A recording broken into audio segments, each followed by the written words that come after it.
Right, we're going to move to Q&A, and I have a kick-off, How To Academy ran an online competition to ask the first question. How much you got paid? Did the winner pay you? No.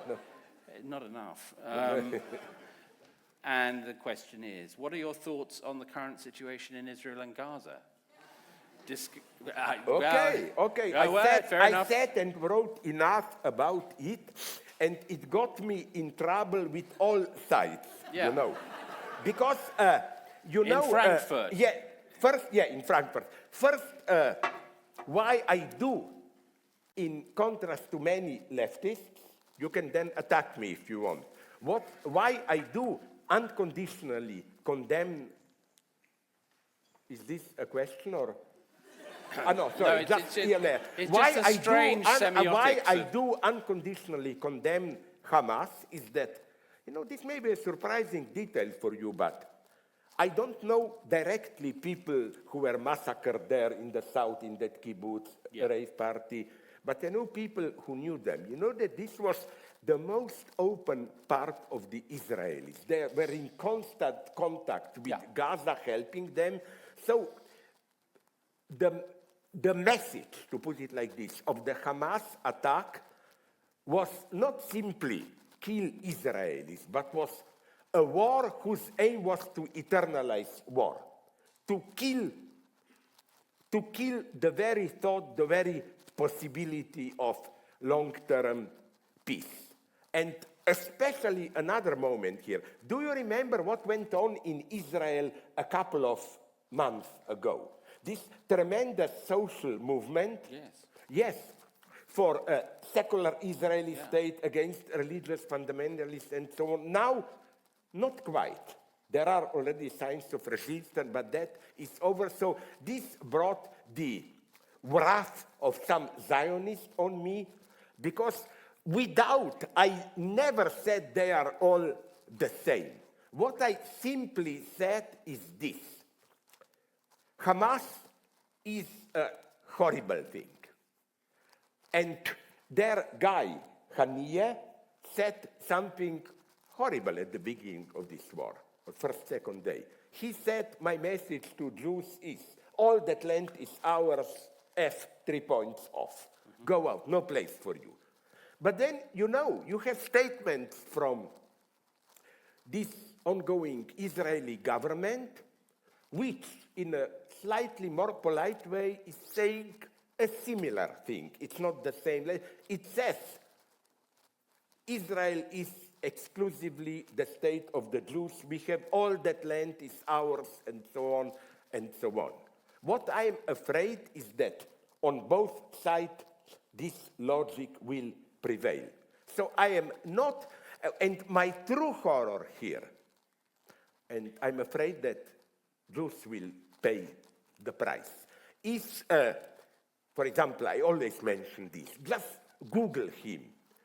How can a country like Israel have a minister for social security, whatever, who is Itamar Ben-Gvir, a guy who was 20 years ago condemned by the Israeli court itself as a potential terrorist and racist?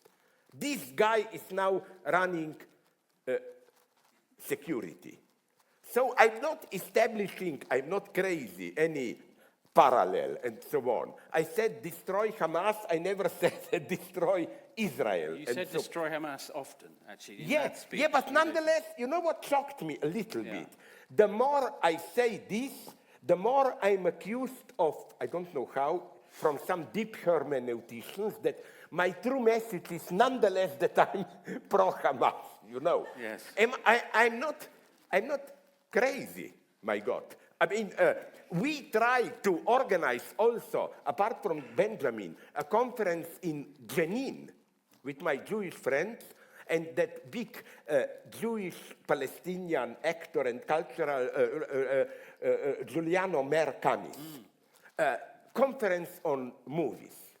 It was the Palestinian hardliners who shot him there on the street. It was too much, this cultural collaboration and so on. What I am just saying, I hope this is not too much, is that People claim I'm relativizing what Hamas did in the south of Israel. No, contextualizing something doesn't mean to relativize it. It means to see the ground out of which a thing like this was possible to emerge. I give you another example. Maybe you read it in some of my text, recent reactions. Of course, Hitler has to be contextualized, but this doesn't redeem him in any way. It's clear that Nazi anti-Semitism could have emerged in a very specific situation after World War I, the so experienced humiliation of Germany, Versailles Peace, economic crisis, and so on and so on. This in no way means Hitler was partially justified. It just means analyze the ground out of... Explanation is not excuse. Absolutely not. It is still absolute evil, what Hitler did. And all I'm saying is that in the long term, the only way to a lasting peace in the Middle East is, and I'm quoting here Yuval Harari, my God. He said nicely that in the land which is their homeland, he admits this, Harari, he means the land which is now controlled by Israel, we should allow Palestinians to live in peace, to lead a free, dignified life. I agree with him, all these guarantees against threats and so on and so on. And it was a little bit of a bad mistake, a bad feeling for me, surprised that I was attacked from both sides. One side, people probably close to Hamas, don't you see that Hamas is really an anti-colonial movement? And then, on the other hand, Zionists that I'm relativizing it. No, again, contextualization is not a relativization. It is still absolute evil, if I may use this term. No, but absolute evil emerges at precise points of history. That's all I'm saying. My true fear here is that this war will trigger a new wave of anti-Semitism in Europe, which will then put a gentle pressure on Jews to move if Israel will win, but I'm not sure there. And I remember the reaction some 10 years or 5 ago, maybe you know better. Netanyahu invited French Jews, because there are some anti-Semitic, please come to Israel. The immediate reaction of the French right was, yeah, follow Netanyahu, just go there. No, I think with all my sympathy for Palestinians that there would have been no European enlightenment without Jews, because enlightenment means you think beyond your ethnic identity, you are open to some kind of relativization, but this time in a good sense. You know where enlightenment begins? When Descartes, good guy, I don't buy this bullshit about Descartes, male chauvinist. Do you know that Descartes triggered among rich ladies, there was no other public there, a great feminist movement? Not just Queen Christina from Scotland, many others. They said, cogito has no sex. We are finally equal with men. And this is a wonderful moment when, I don't know which one, Discourse of Method or the other book, Descartes says that first as a young kid, when he met people from other cultures, he found their habits strange. Then he asked himself, my God, but what if in their eyes our own customs are also strange and weird? That's where it all begins. And this wouldn't have taken place without Jews. So what I'm saying is, please remain here. The anti-Semitic strategy today tends to be Zionist, which means we love Jews, but if you are there, don't be here.